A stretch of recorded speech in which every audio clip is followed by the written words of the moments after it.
Hello again, Struck. I started making some pre-launch Tiny Tina's Wonderlands build theory crafts. This one is about a setup for the Spellshot / Clawbringer that I've decided to call Slinger. It's an ambi-hextrous build. That means you have, instead of an action skill, a second spell that you can equip in there. And it's an interesting setup focusing a lot on spell casting, spell cooldowns and certain other things spell related. Since you know we don't have, at least I don't have access to all the wood tables, to all the equivalents of the anointments, which is I think called chaotics items.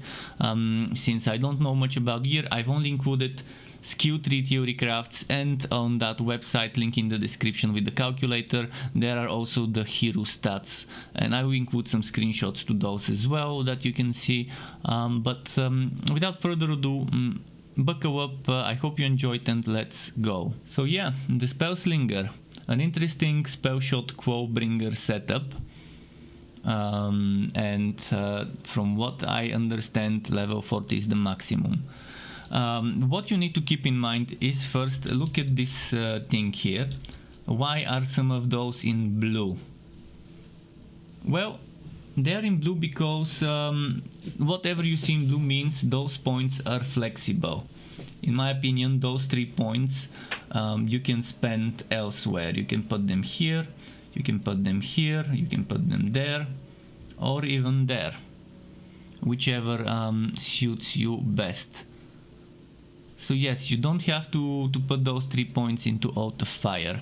But let's go through the must-have things. I mean, ambi-hextrous, it's a build supposed to be ambi-hextrous. Then magic bullets, a portion of all bonuses the Fate Maker receives to spell damage is applied to their guns, pretty nice. Again, increased spell critical hit chance. And then here spell cooldown rate and increased action skill cooldown rate, which doesn't do anything for us, I think. I think increased action skill cooldown rate will not apply to the spell we equip in ambi-hextrous. That's why I didn't invest into stats that give us action skill cooldown rate from the hero stats. Mage armor gives you, whenever the Fate Maker gains a stack of spell weaving, they restore a portion of their worth, and we are focusing on that spell weaving. As you can see, it's the feat, one of the feats that we get. So another thing, glass cannon. The Fate Maker's worth no longer automatically recharges, but they gain drastically increased spell damage. And this synergizes with Mage Armor, restoring portion of their worth. And this is why I increased our worth capacity with Radiance over here. And then we have a high threat count, which increases the maximum spell weaving stacks, which again is needed for this and for other things, such as Warcaster, which is a kill skill. Whenever the Fate Maker kills an enemy, there is a chance their weapon is instantly reloaded. This chance is increased per spell weaving stack. Then we have 1 point here in one slot 1 kill, gain increased gun damage per spell weaving stack. Again, spells and guns. We are slinging both of those. Double knot, 3 out of 3 points. Whenever you score a crit hit with a spell, deal bonus damage equal to your gun's element, which is interesting. Then the capstone, sever the threat. Gun critical hits have a chance to instantly reset all spell cooldowns.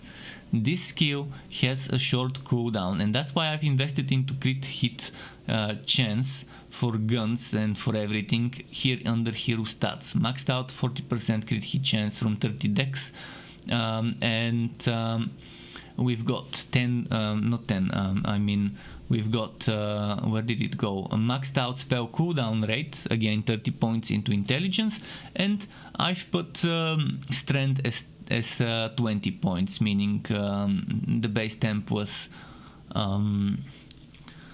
plus another 10. What I probably would do is I might reduce 2 points on character creation from wisdom, and go for as little wisdom as possible, probably because I don't rely on status effects with this setup. Whereas some of the other setups like the spin to win would ideally want to freeze enemies and stuff. This one does not benefit much from it. Action skill cooldown rate we don't need, so attunement, another thing from where we can remove points. What else is good is constitution, so you get more worth and HP. If you don't need as much crit damage, you can put the points into worth and HP. But yeah, maxing out spell cooldown and crit chance for me is a must for such a setup.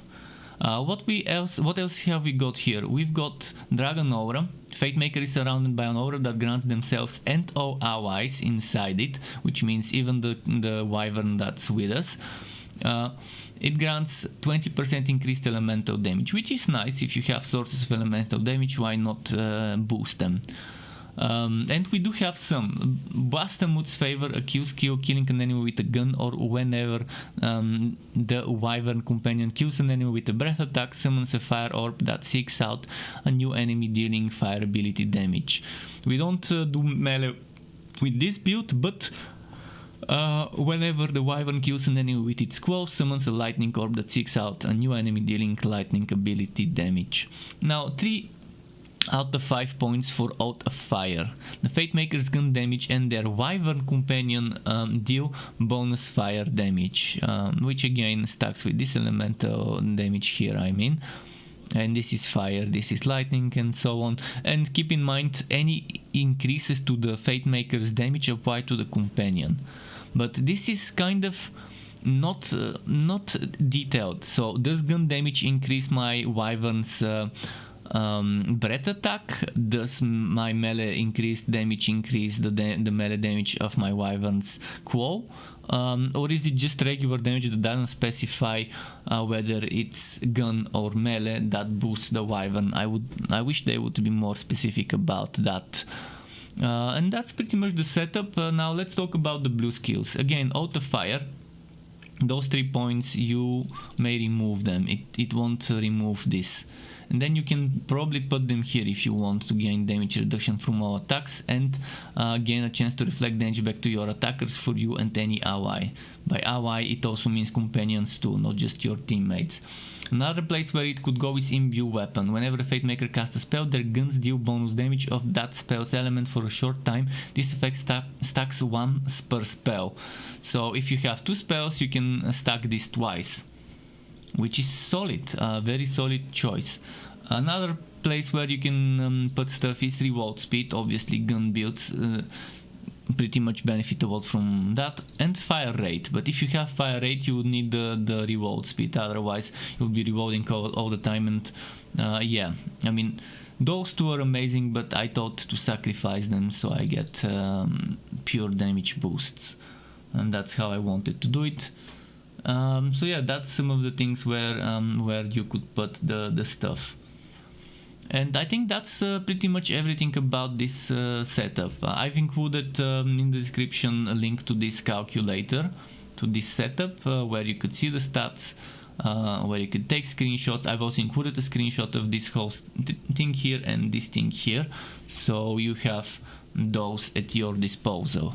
Keep in mind you can subscribe to my channel and hit the bell button to not miss out notifications for more Wooter and not so Wooter content like this one or others like builds and guides. There's also memberships on my channel, which is a monthly recurring payment that you can cancel at any time, which will grant you access to special perks like emotes or badges made by me, as well as the option to ask me one-on-one for tutorials on Discord about Photoshop, Premiere and After Effects, just the basics though. Thanks again for watching all the way until the end, Struck Weapon. Till next time and goodbye.